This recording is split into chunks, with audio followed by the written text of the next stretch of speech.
Learn more from you than in a classroom. You brought your pencil because class is in session.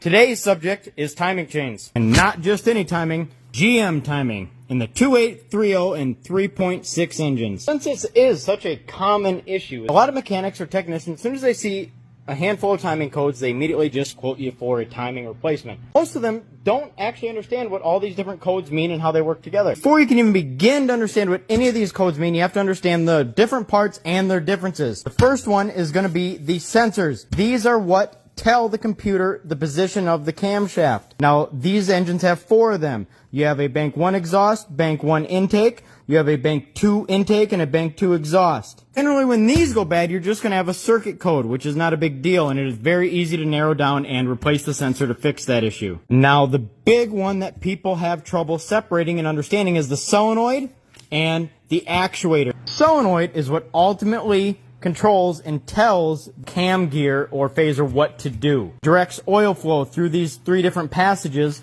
that either advance or retard this gear. This is easy to replace.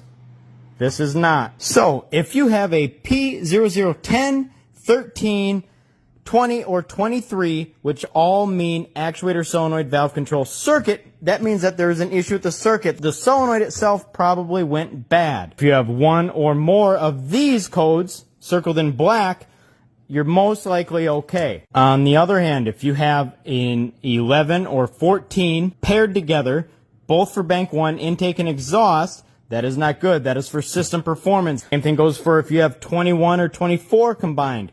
That is for bank 2. What I'm referring to is bank 1, and both of those codes means that both of these are out of sync. Only way that both of them can be is through this one chain, which probably means that this chain stretched. Same goes for bank 2, 21 and 24. It has to do with both of these cam phasers or the cam actuators. They're both on that same chain, meaning that this chain probably stretched, causing both of them to be off a little bit to pull these codes, and that's going to mean that you need to have your timing replaced. Now, the confusion lies here between 16 and 19. It says crankshaft position, intake camshaft position not plausible, bank 1, or exhaust, bank 1, or intake exhaust, bank 2. What these codes generally pop up for is for an individual phaser or actuator. Now, if you have an individual one showing the wrong reading, that is most likely a solenoid not acting correctly to tell the phaser to turn,